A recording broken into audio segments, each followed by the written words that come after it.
الحمد للہ رب العالمین والصلاة والسلام علی سید الانبیاء والمرسلین اما بعد۔ پچھلے دنوں سید مودودی رحمہ اللہ کا یوم وفات تھا۔ عموماً ہم اس کو درست نہیں سمجھتے کہ شخصیات کا تذکرہ ان کی وفات یا ان کی یوم پیدائش کے ساتھ جوڑا جائے، لیکن چونکہ ہمارے ہاں یہ ایک جو ہے وہ ٹرینڈ بن چکا ہے کہ وفات پر یا یوم پیدائش پر شخصیات کو یاد کیا جاتا ہے، تو اس لحاظ سے ان کی وفات کے کچھ دنوں کے بعد ہم ان کا ذکر کر رہے ہیں، اور اس کا مقصد کوئی ایک فارمل خانہ پوری نہیں ہے کہ بس ایک شخصیت تھی، ایک بزرگ تھے جن کا ہم ذکر کرنا چاہ رہے ہیں، بلکہ سید مودودی رحمہ اللہ کی جو شخصیت کی تعارف کی اہمیت ہے آج کے نوجوان کو، اور انہوں نے جو کردار ادا کیا اور جو انہوں نے علمی ورثہ چھوڑا، اس کی جو اہمیت ہے اس کے پیش نظر اس چیز کی بہت زیادہ اہمیت ہے کہ اس کا ذکر کیا جائے۔ سید مودودی رحمہ اللہ کی جو دعوت ہے اور ان کا جو کام ہے، اس کے مختلف پہلو ہیں جن پر مختلف لوگ مختلف انداز کے اندر بات چیت کرتے ہیں۔ ہم بھی کچھ چیزیں آج آپ کے سامنے رکھیں گے، اور اسی طرح ان کی جو جماعت ہے، جماعت اسلامی، ان کے حوالے سے کچھ چیزوں کو ذکر کریں گے۔ لیکن اس سب سے پہلے کچھ باتیں بڑی بنیادی طور پر ضروری ہیں سمجھنا۔ ہمارے ذہن میں اگر ہم امام بخاری کا نام سوچیں تو ہمارے ذہن میں کیا آئے گا؟ ہمارے ذہن میں آئے گا ایک محدث کا نام جنہوں نے نبی علیہ الصلاۃ والسلام کی حدیث پر کام کیا۔ اور اگر ہم مثلاً کسی امام ابو حنیفہ رحمہ اللہ کا نام سوچیں تو ہمارے ذہن میں آئے گا ایک ایسے امام جنہوں نے فقہ کے میدان کے اندر کام کیا۔ اچھا، اسی طرح اگر ہم کسی ایسی شخصیت کے بارے میں سوچیں، جیسے مثال کے طور پر لیبیا کے جو معروف تھے مجاہد عمر مختار، اگر ہم ان کا نام سوچیں تو ہمارے ذہن میں یہ نہیں آئے گا کہ کوئی محدث، کوئی مفسر، ٹھیک ہے، ہمارے ذہن میں آئے گا ایک مجاہد، ایک جہاد کرنے والے۔ اور صلاح الدین ایوبی کا نام ایک خاص آپ کے ذہن میں معنی پیدا کرے گا۔ اچھا، اسی طریقے سے اسلامی تحریکوں کا بھی الگ الگ جو ہے وہ تعارف ہوتا ہے۔ اگر ہم مثال کے طور پر اہل حدیث جماعت کا ذکر کریں، جو محدثین کے اوپر بولا گیا لفظ ہے، تو ہمارے ذہن پہ آئے گا فوراً کہ وہ حضرات جنہوں نے حدیث نبوی کی خدمت کی اور حدیث کے ساتھ تمسک کی دعوت دی۔ ٹھیک ہے، اگر ہم فقہا کا نام لیں، ہم سوچیں کہ احناف، شوافع، حنابلہ، مالکی، ٹھیک ہے، یہ مختلف جو اسلام کے اہل سنت کے مختلف جو مدارس ہیں، تو ہمارے ذہن میں فوراً ایک جو تصور آئے گا ایسی تحریکوں کا آئے گا، ایسی جماعتوں کا آئے گا کہ جنہوں نے فقہ کے اوپر کام کیا، حدیث کو سمجھنے اور قرآن اور حدیث کے روشنی میں پیش آنے والے مسائل کے اوپر جو ہے وہ کام کیا۔ اسی طرح اگر ہم جو ہے یعنی عربی بلاغت کے اوپر دیکھیں گے تو آپ کو وہاں بھی کچھ شخصیات نظر آئیں گی، ممکن ہے کوئی آپ کو جماعت بھی نظر آئے، کوئی مدرسہ نظر آئے جس کی یہ اسپیشلٹی تھی۔ تو اسی طرح سے اگر ہم عصر حاضر کے اندر دیکھیں تو عصر حاضر میں بھی ہمیں یہی جو ہے وہ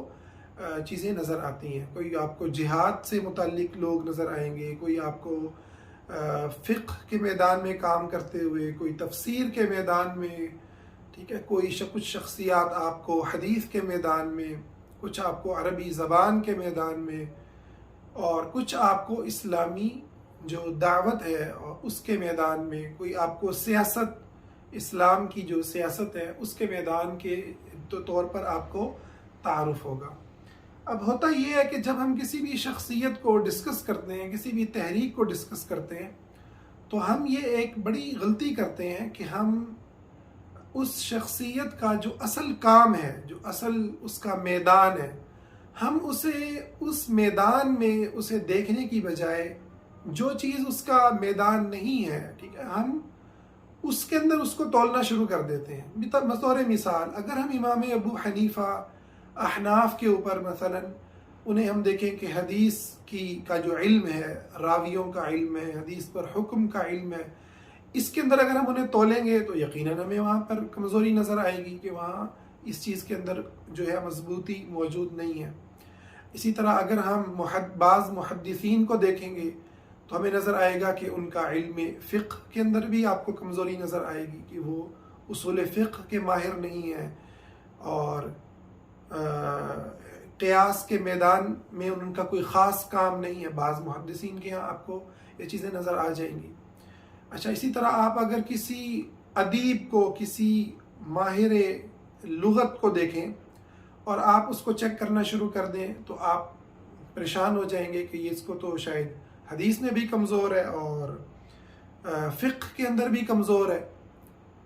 اور یہی کام اسلامی تحریکوں کا ہے۔ اگر آپ صلاح الدین ایوبی کے جا کر کے جو ہے اس کے اوپر اینک لگا لیں اور عدسے سے اس کا پورا جائزہ لینا شروع کر دیں گے، یہ بندے نے کہاں اس کی کمزوری ہیں، تو بہت ساری کمزوریاں آپ کو نظر آئیں گی۔ ایسے ہی عصر حاضر میں ہم جب اسلامی تحریکوں کو دیکھتے ہیں، اسلامی شخصیات کو دیکھتے ہیں، تو یہ ایک بڑی کمزوری ہوتی ہے کہ ہم ان شخصیات کو، ہم ان تحریکوں کو جو ان کا میدان ہے اس میں دیکھنے کی بجائے ان کو باقی چیزوں کے اندر تولنے لگتے ہیں۔ یہ ایک ایسا طریقہ ہے جو درست نہیں ہے۔ میں اس کا مطلب یہ نہیں ہے کہ اگر کسی میں کوئی کمزوری ہے تو آپ اس کا اعتراف نہ کریں، کیا اس کا ہرگز یہ مطلب نہیں ہے۔ جس کے اندر جو کمزوری ہے اس کا اعتراف ہونا چاہیے، تو اس کا اعتراف ہونا چاہیے کہ بھئی یہ کمزوری ہے، جس کا جو میدان ہے وہ اسی میدان کا شاہ سوار ہونا چاہیے، اور لوگوں کو بھی دیکھنا چاہیے کہ بھئی اس کا میدان کیا ہے۔ اب آپ تبلیغی جماعت کو بطور مثال اگر دیکھیں کہ انہوں نے گھر گھر اللہ کی بات کو پہنچایا، لوگوں کو نمازوں پر لگایا، بے دین لوگوں کو بدکاریوں سے، زناکاریوں سے نکال کر جو ہے مسجد کے اندر اللہ رب العزت کے سامنے جھکا دیا، تو آپ اس پہلو سے دیکھیں گے آپ کو بڑی اچھی لگے گی کہ یہ تو بڑا اچھا ان کا کام ہے، اور ان کا کام بھی بنیادی طور پر ان کا ویژن بھی یہ ہے۔ لیکن اگر آپ ان کو باقی چیزوں میں دیکھیں گے تو آپ کہیں گے بھئی وہ تو حدیث کے اندر کمزور ہیں، بعض ایسی روایات بیان کر دیتے ہیں جو ضعیف ہوتی ہیں۔ تو اسی طرح اور آپ سیاست میں دیکھیں گے، آپ کہیں گے ان کا تو کوئی سیاسی کام ہی نہیں ہے۔ آپ جہاد میں دیکھیں گے، آپ کہیں گے ان کا تو کوئی جہادی کام ہی نہیں ہے۔ تو یہ دیکھنے کے یہ جو طریقے ہیں تنقید کے، یہ درست نہیں ہے۔ یعنی کمزوری کا پایا جانا، کمزوری کا اعتراف کرنا اس تحریک، یہ دو طرفہ غلطی ہے۔ ایک تو جو شخصیت ہوتی ہے یا تحریک ہوتی ہے وہ بھی اپنی اعتراف نہیں کر رہی ہوتی۔ بھئی آپ مان لیں کہ آپ جو ہے محدث نہیں ہیں، ٹھیک ہے، آپ جو ہے وہ فقیہ نہیں ہیں، مثال کے طور پر آپ علم لغت کے آپ ماہر نہیں ہیں، جو بھی آپ میں کمزوری آپ ہو، مان لیں آپ کہیں بھائی میں تو اللہ کی طرف بلانے والا ہوں اور مجھے یہ آتا ہے، میری جماعت کو بھی یہ کام کر رہی ہے، باقی ہم میں کمزوریاں ہو سکتی ہیں، اور امت میں جو باقی لوگ کر رہے ہیں وہ بھی ہمارا ہی حصہ ہے، تو وہ سارے کے سارے مل کر ہم ان کا ایک جز ہیں۔ عموماً ہوتا یہ کہ اسلامی تحریکیں اپنے آپ کو اتنا آئیڈیل بنا کے پیش کرتی ہیں، اور لوگ اپنی اپنی پسندیدہ شخصیات کو اتنا زیادہ ان کا وہ حجم بڑھاتے ہیں کہ ایک ہی عالم کو وہ محدث، مفسر، فقیہ اور ہر میدان کا شاہ سوار قرار دے دیں گے، اپنی جماعت کو اتنا آئیڈیل بنائیں گے کہ دوسری جماعت کی ضرورت ہی نہیں ہے۔ تو یہ غلط انداز ہے، ٹھیک ہے۔ اور لوگوں کا یا باقی جو جماعت کے حضرات ہوتے ہیں، چاہے وہ اہل علم ہو چاہے عام لوگ ہوں، ان کی بھی یہ غلطی ہوتی ہے کہ وہ کسی جماعت پر تنقید کرتے ہوئے یا وہ کسی جماعت کے اوپر شخصیت کے اوپر بات کرتے ہوئے وہ یہ نہیں دیکھ پاتے کہ اس شخصیت کا اصل کام کیا ہے، اصل میدان کیا ہے، اور باقی جو اس کی کمزوریاں ہیں وہ یقیناً وہ آپ بیان بھی کر دیں، کوئی حرج نہیں، مگر اس کو دشمنی نہ بنائیں، اس کو بدنام نہ کریں، اس کو گرائیں نہ کہ بس یہ تو فارغ ہے، اس کو تو آتا ہی نہیں ہے، اس سے تو یہ اور یہ غلطیاں ہو گئی۔ تو یہ ایک بڑا اہم بنیادی مقدمہ ہے، اگر ہم اس کو سمجھ لیں اور یہ ہمارے ذہنوں میں آ جائے تو ہمیں ساری کی ساری جماعتوں کی خوبیاں ایک دوسرے کو مکمل کرتی ہوئی نظر آئیں گی۔ آپ کو نظر آئے گا کہ اہل حدیث احناف کو مکمل کر رہے ہیں، ٹھیک ہے، اور میدان سیاست میں کام کرنے والے میدان جہاد کو مکمل کر رہے ہیں، مجاہد جو ہیں وہ دعوت دینے والوں کے ساتھی ہیں، تو سب ایک دوسرے کو مکمل کرنے والے ہیں، کسی کے اندر کوئی لڑائی اور کوئی جھگڑا نہیں ہے جب تک کہ صریح گمراہی نہ پائی جائے یا کوئی جماعت کھڑی ہی شرک پر ہو، کفر پر ہو، کسی گمراہی کی طرف بلانے والی ہو، تو پھر وہ ایک الگ بات ہے کہ کوئی بلا ہی گمراہی کی طرف رہا ہے، بلا ہی جہنم کی طرف رہا ہے، کفر کی طرف رہا ہے، تو یقیناً اس کے ساتھ جو اختلاف ہے وہ اور انداز کا ہے۔ لیکن جو ہماری سنی اسلامی مواحد تحریکیں ہیں تو وہ سب کی سب ایک ہی جو ہے وہ گلدستے کے مختلف پھول ہیں، اور اسی نظر سے ہی ان ساری تحریکوں کو دیکھنا چاہیے۔ اس بنیادی تمہید کے بعد ہم سید مودودی رحمہ اللہ پر بات کرتے ہیں کہ سید مودودی کا اصل میدان کیا تھا۔ سید مودودی نے پچھلی جو دہائیاں گزری ان کے اندر کیا بڑا ایسا کام کیا کہ آج انہیں امت یاد رکھتی ہے، ان کا تذکرہ کرتی ہے، اور ان کی کتابوں سے آج بھی جو ہے وہ رہنمائی لی جاتی ہے۔ میرا نہیں خیال کہ ہماری پچھلی نسل کے اندر کوئی ایسا بڑا لوگ ہوں کہ جو خاص طور پر جنہوں نے کوئی خاص کردار ادا کیا اور لیڈنگ جو ہے وہ پوائنٹ پر گئے اور انہوں نے سید مودودی کو نہ پڑھا ہو، تفہیم القرآن کو نہ جانتے ہوں، ٹھیک ہے، خطبات کو نہ جانتے ہوں، اسلام کی 4 بنیادی اصطلاحات سے واقف نہ ہوں۔ یعنی یہ بڑی ہی زبردست تعارف ہے سید مودودی کا کہ جتنی بھی یہاں اسلامی تحریکیں کھڑی ہوئی ہیں بر صغیر کے اندر، اور حتیٰ کہ مصر تک کی جو اخوان المسلمون ہے اور عالم عرب کے اندر تک سید مودودی، پورے عالم اسلام کے اندر سید مودودی کا جو ہے وہ ان کا لٹریچر پڑھا گیا، ان کی کتابیں پڑھی گئیں، اور ایک بہت بڑی اس کو حیثیت ملی ان کی کتابوں کو، حتیٰ کہ ان کے جو ناقدین ہیں، ان پر جو تنقید کرنے والے ہیں، اور وہ بڑے علماء تھے، وہ تک جب ان کا تذکرہ کرتے ہیں تو بڑے ادب اور بڑے احترام سے کرتے ہیں۔ سعودیہ کے مثلا شیخ ابن باز رحمہ اللہ، شیخ البانی رحمہ اللہ جب ذکر کرتے ہیں شیخ سید مودودی پر، کسی چیز پر نقد کرتے ہیں، کیونکہ ان کا میدان تو جو تھا وہ اسلام کو مغرب کے مقابلے میں پیش کرنا، اسلام کی حقانیت، اس پر اٹھائے جانے والے شبہات کا ازالہ، اور کیمونزم کا وہ طوفان جو مسلمانوں کو الہاد کے اندر دھکیل رہا تھا، سید مودودی نے اپنی تحریروں سے نوجوانوں کو اس سے نکالا، اور اسی پر ہی ان کا فوکس رہا۔ اب کچھ چیزوں میں ان پر کمزوریاں آئیں تو اہل علم نے اس پر نقد کیا، پاکستان انڈیا سے بھی ہوا، عالم عرب سے ہوا، تو میں بڑا حیران ہوا کہ جب ذکر کیا ان کا علامہ البانی نے یا ابن باز جیسے علمی شخصیات نے، تو ان کو الاستاذ العلامہ المودودی رحمہ اللہ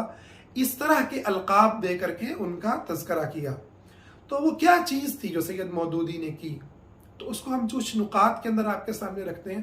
جیسے میں نے کہا کہ سب سے پہلی جو چیز تھی، انہوں نے اسلام کو بطور ایک کامل دین کے پیش کیا کہ اسلام زندگی کے ہر پہلو میں رہنمائی دینے والا اور ہدایت کا سر چشمہ ہے، اور ہر پہلو میں اسلام ایک کامل رہنمائی دیتا ہے. اس لحاظ سے آپ ان کے اکثر جو موضوعات ہیں ان پر سید مودودی کی آپ کو کی تصانیف ملیں گی، معیشت پر ملیں گی، سیاست پر ملیں گی، جہاد پر ملیں گی، ٹھیک ہے، اور سماجیات پر ملیں گی، پردہ، ٹھیک ہے، اور بہت ساری آپ کو جو ہے وہ پہلوؤں پر کتابیں ملیں گی. اور بعض کتابیں جس میں انہوں نے مغرب کو تنقید کا نشانہ بنایا، اس کا بھی ہم تذکرہ کرتے ہیں. تو اسلام کو بطور ایک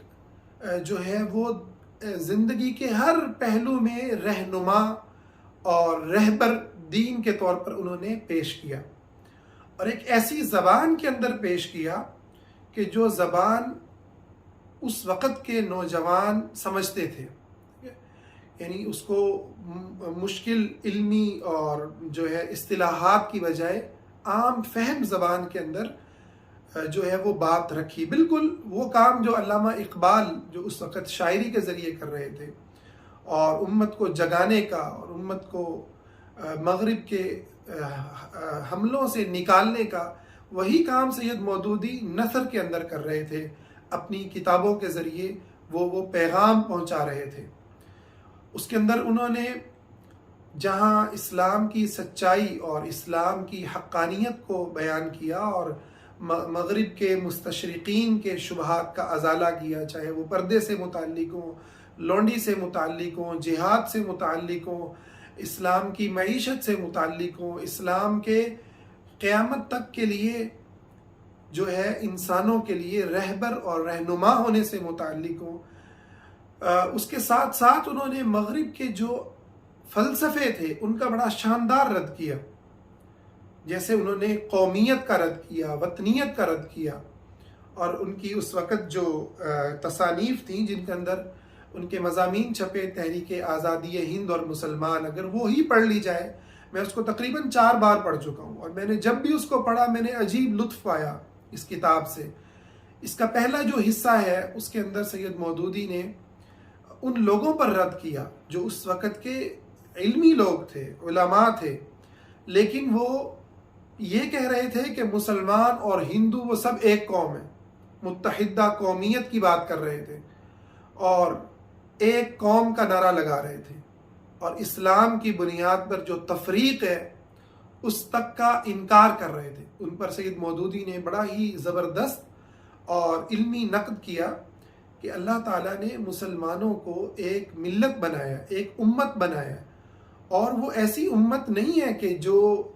دوسری امتوں سے، دوسری ملتوں سے کوئی ایسا اختلاف رکھتی ہے کہ جو کوئی بہت بڑی حیثیت نہیں رکھتا، نہیں، بلکہ یہ ایسا اختلاف رکھتی ہے جو حق اور باطل کا اختلاف ہے، ایمان اور کفر کا اختلاف ہے. اسی سے آپ سمجھیے کہ 2 قومی نظریے نے وجود پایا جو پاکستان کی بنیاد بنا، لا الہ الا اللہ کے نعرے کی بنیاد بنا. تو انہوں نے یہ پیغام دیا کہ ہم متحدہ، ہم ایک قوم نہیں ہیں، ہم ایک قوم نہیں ہیں، ہم 2 قومیں ہیں. ایک وہ قوم ہے جو ایک اللہ کی عبادت کرتی ہے، اور دوسری وہ قوم ہے جو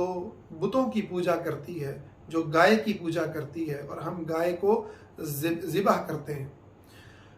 اس کے بعد سید مودودی نے تحریک آزادی ہند کے دوسرے حصے کے اندر مسلم قومیت کے فتنے پر بات کی، جو کہ سید مودودی کی کمال چیز ہے کہ انہوں نے یہ کہا کہ مسلمان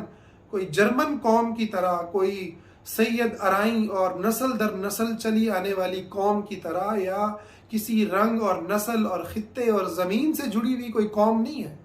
جیسے اقبال نے کہا کہ الہند لنا والسین لنا، ہمارا تو ہند بھی ہمارا اور سین بھی ہمارا،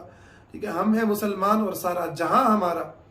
تو یہی بات سید مودودی نے رکھی کہ مسلمان جو ہیں وہ کسی ایسی قوم کا نام نہیں ہے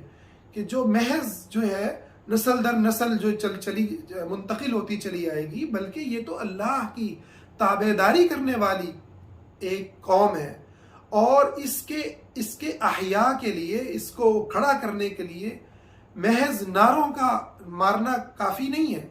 اور اس کو ایک قوم کی طرح ڈیل کرنا اور ایک قوم کے مفادات کی طرح اس کے مفادات سمجھنا، یہ کوئی عقل مندی نہیں ہے. اور یہ سید مودودی کی جو باتیں آپ اس کتاب میں پڑھیں تو ہمیں عین آج وہ امپلیمنٹ ہوتی ہوئی نظر آتی ہیں کہ جس طرح انہوں نے جو باتیں جو پیشین گوئیاں کی وہ بالکل پوری ہوتی ہوئی نظر آتی ہیں۔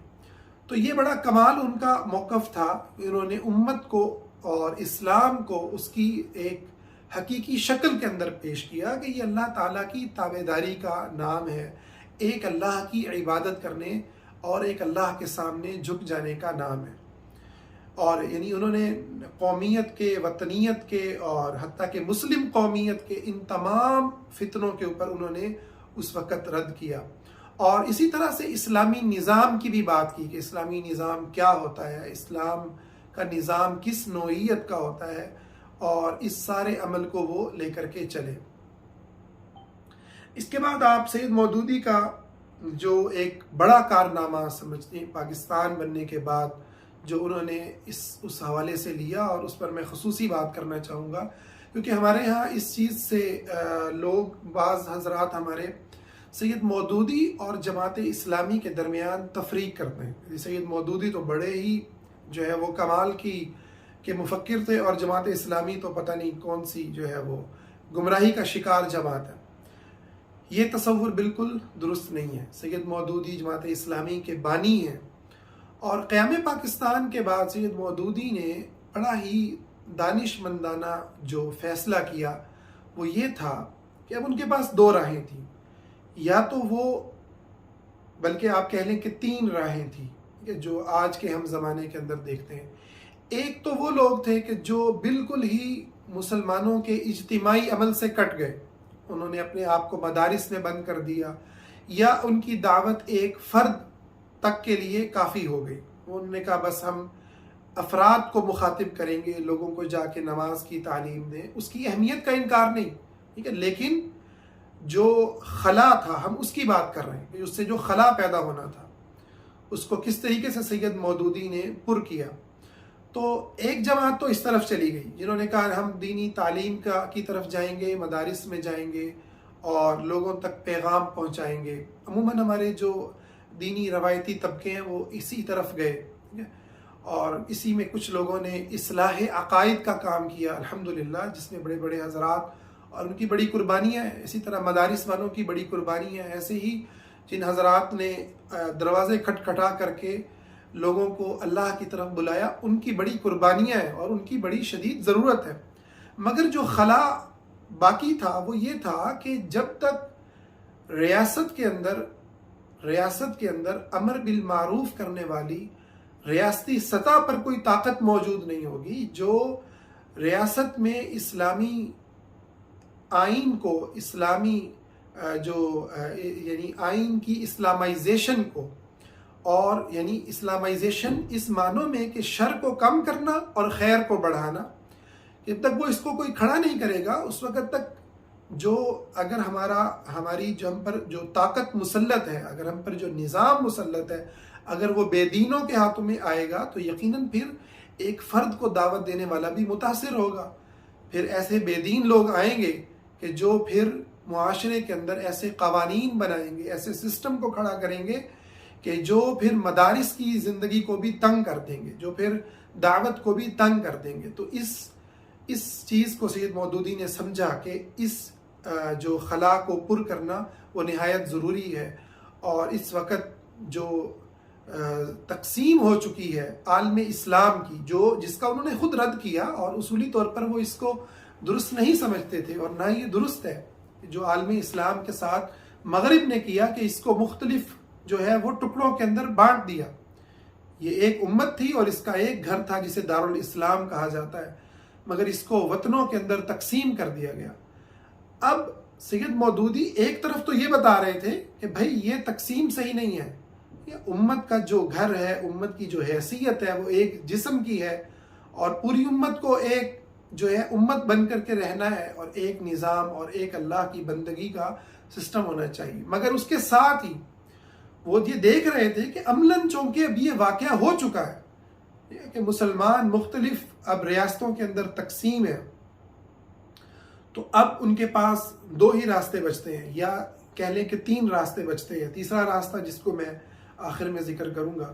ایک راستہ تو یہ تھا کہ بالکل ہی مسلمانوں کی اجتماعی معاملات کو چھوڑ دیا جائے، تو اس کے نتیجے میں فساد برپا ہونا تھا، بدترین فساد جس کو ابھی ہم ذکر کریں گے وہ کس نوعیت کا ہو سکتا تھا، اور جس کو ہم محسوس کر سکتے ہیں کہ اگر ہمارے اوپر لبرل اور سیکولرز اور اسلام دشمن طاقتیں مسلط ہو جائیں تو وہ کس طرح کے قوانین بنائیں گی، کس طرح کی جو ہے وہ انتظامیہ کو وجود دیں گی، کس طرح کی طاقتوں کو سامنے لے کر کے آئیں گی، اور اس ملک میں اسلام کا کیا مستقبل ہوگا۔ چنانچہ انہوں نے اس راستے کو نہیں چنا، بلکہ انہوں نے ضروری سمجھا کہ ہم اجتماعی جو ادارے ہیں قوم کے، اس کے اوپر اثر انداز ہوں۔ اچھا، ایک اور راستہ ان کے پاس ہو سکتا تھا جو ہم اپنے ابھی ماضی قریب میں دیکھتے ہیں، وہ ہے لڑائی کا، کہ آپ بندوق اٹھائیں اور اسی ملک پہ آپ قابض ہو جائیں۔ یہ بھی وہ اپنی عقل و دانش سے سمجھ چکے تھے کہ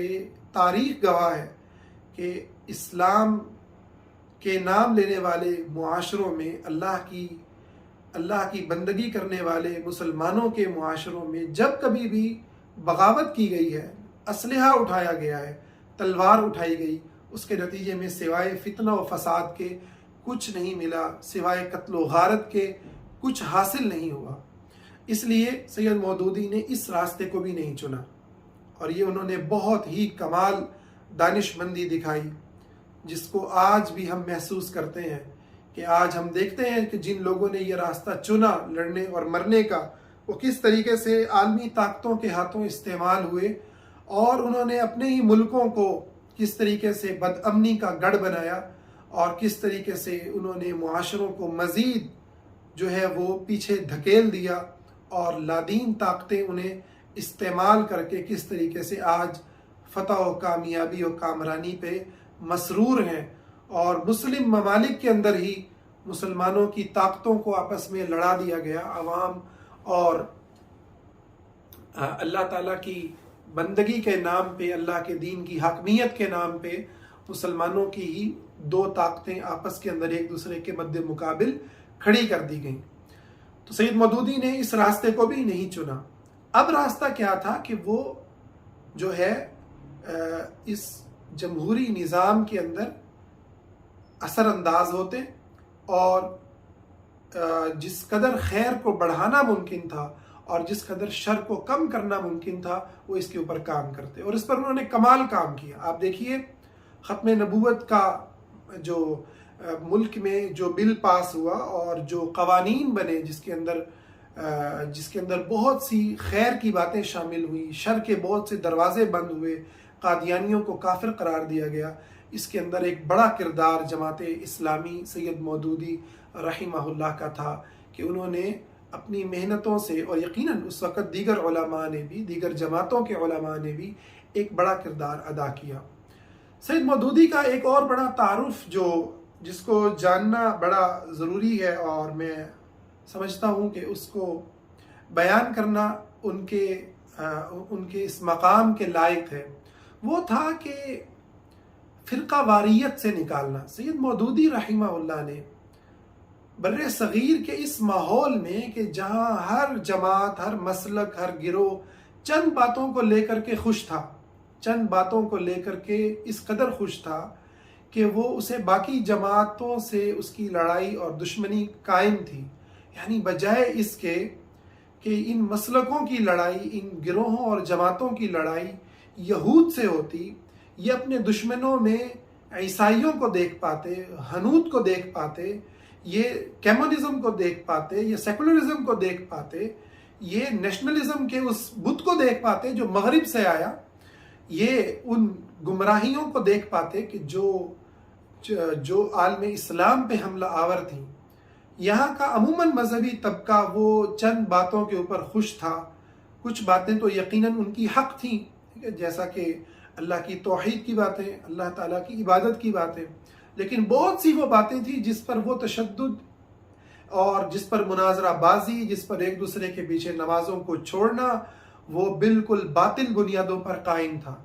رفع الیدین پر مناظرے ہو رہے تھے، فاتح خلف الامام پر مناظرے، ایک دوسرے کو کافر قرار دینا، ایک دوسرے کے پیچھے نمازیں چھوڑنا، ایک دوسرے سے دشمنی، اور ایک دوسرے کے مد مقابل اپنے آپ کو جنتی سمجھنا، یہ وہ مارکے تھے جو بر صغیر کے اندر ہمارے عموماً مذہبی طبقہ جو ہے وہ کر رہا تھا۔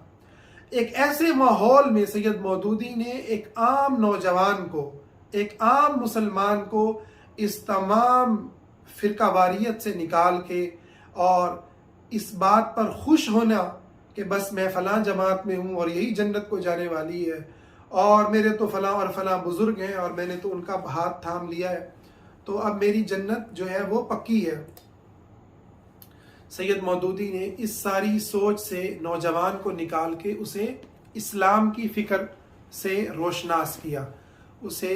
اسلام کا غم دیا، اسے جو ہے وہ اسے یہ احساس دیا کہ وہ دنیا کے اندر کیوں آیا ہے۔ اور اس کے لیے انہوں نے قرآن کا جو لفظ ہے، قرآن کے اندر ایک اصطلاح جو ہے اللہ تعالیٰ نے استعمال فرمائی ہے کہ الذین ان مکناہم فی الارض اقاموا الصلاۃ، دین کو قائم کریں، نماز کو قائم کریں، تو اس سے اقامت دین کا جو ہے لفظ اور اصطلاح اس کو استعمال کیا۔ اور یہ اصطلاح میں علماء کہتے ہیں کوئی حرج نہیں ہوتا، کوئی نئی اصطلاح بھی استعمال کرنے میں کوئی حرج نہیں، اگر اس کے معنی درست ہیں،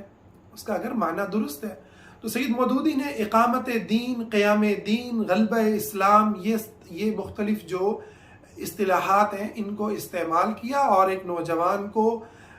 جذبات دیے، اس کو رخ دیا، اور اس لیول کا دیا۔ آپ دیکھیے کہ یونیورسٹیوں پر آج بھی سید مودودی رحمہ اللہ کی نوجوانوں کی جو جماعت ہے اسلامی جمعیت طلبہ، وہ آج بھی لبرل اور سیکولر طبقوں کے سامنے جو ہے سیسا پلائی ہوئی دیوار ہے، وہ آج بھی امت کی امید اور کرن ہے، وہ آج بھی وہ قافلہ ہے جس کو دیکھ کے دل باغ باغ ہو جاتا ہے، جسے دیکھ کے دل سے دعا نکلتی ہے کہ اللہ ان نوجوانوں کو سلامت رکھے اور انہیں اس مشن کے اوپر پر گامزن رکھے اور کامیابیاں عطا فرمائے، جو ایک اللہ کی طرف بلانے والے، یونیورسٹیوں کے بے دین ماحول میں قرآن کے حلقات قائم کرنے والے، اللہ رب العزت کے دین کے قیام کی فکر دینے والے نوجوان لڑکوں اور لڑکیوں کو اور ان بچوں کو ان کی ذہن سازی کرنے والے کہ وہ دنیا میں کیوں آئے ہیں، اور انہیں فرقوں سے اور جماعتوں اور مسلکوں سے نکال کے انہیں امت کا تصور دینے والے کہ تم ایک امت ہو،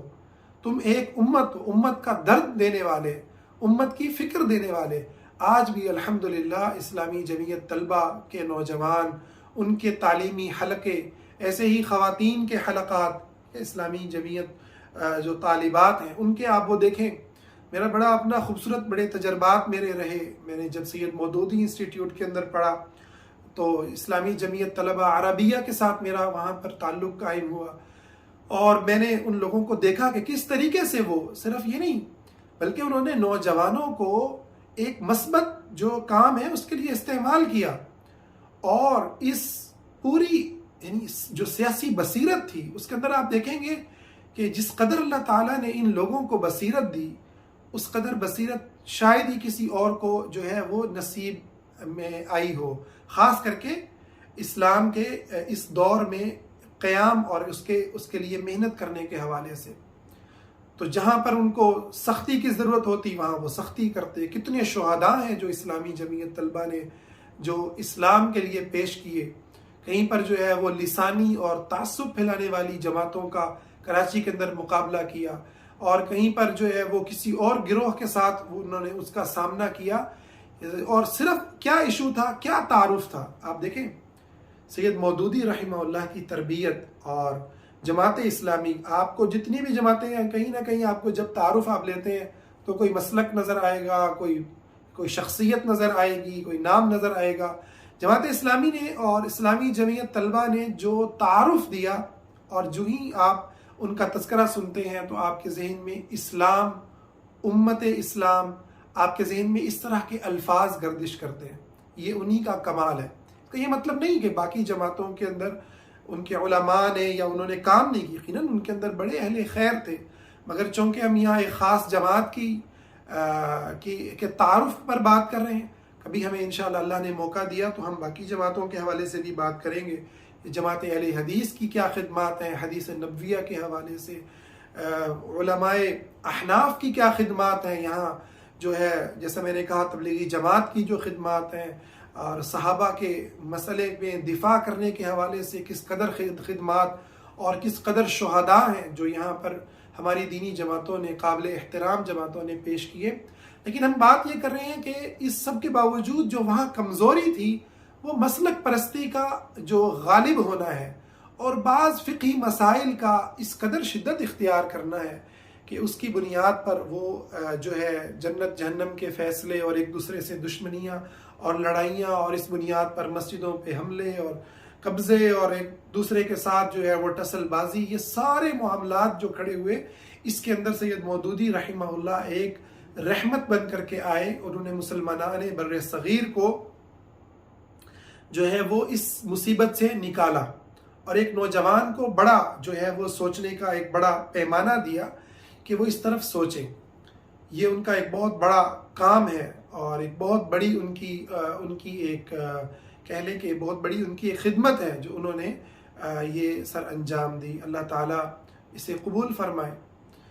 اور آخر میں یہ بات کروں گا، جیسے ہم نے شروع میں کہا،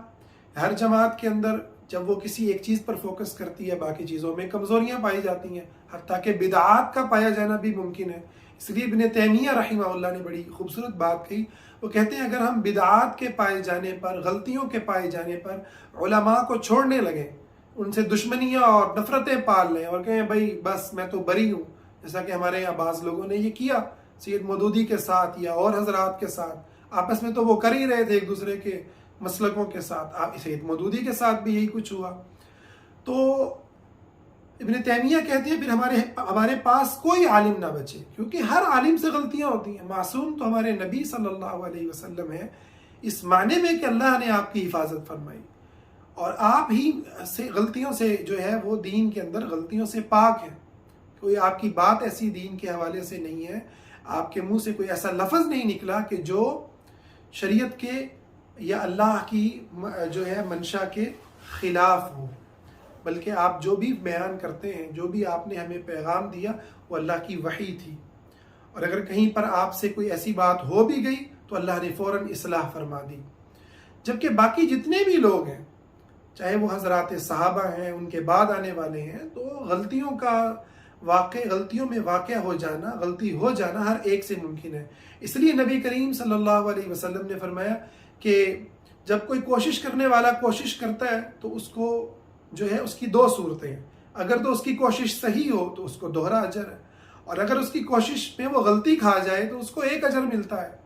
تو سید مودودی رحمہ اللہ اور جماعت اسلامی کے اندر بھی اسی طرح سے جیسے باقی جماعتوں میں آپ کو کمزوریاں نظر آئیں گی، ان کے اندر بھی بعض پہلوؤں سے کمزوریاں موجود ہیں جس پر اہل علم نے تنقید کی ہے. ابھی ان کو ذکر کرنے کا وقت نہیں، نہ موقع ہے. اور ہم کسی بھی جماعت کے بارے میں ہرگز یہ نہیں سمجھتے کہ وہ واحد وہی امت ہے. نہیں، ساری کی ساری جماعتیں امت کا حصہ ہیں. ٹھیک ہے، فرقہ ناجیہ کا حصہ ہیں. ہر وہ جماعت جو سنت پر قائم ہے اور جو اللہ کی وحدانیت پر قائم ہے، جو ایک اللہ کو مشکل کشا، حاجت روا، داتا، دستگیر سمجھتی ہے، ایک اللہ کو پکارنے کی اور ایک اللہ کی عبادت کی دعوت دیتی ہے اور ایک اللہ کے سامنے جھکنے کی بات کرتی ہے، وہ حق پر قائم ہے، طائفہ منصورہ ہے. چاہے اس کے اندر کوئی غلطی ہی کیوں نہ پائی جائے، کوئی بدعت ہی کیوں نہ پائی جائے، جب تک کہ وہ بدعت ایسی نہ ہو کہ جو امت کے اندر بڑی بڑی بدعات جسے قرار دیا گیا، جیسے خوارج تھے، مرجئہ تھے، بڑی بڑی بدعات. تو ہماری اسلامی تحریکیں وہ الحمدللہ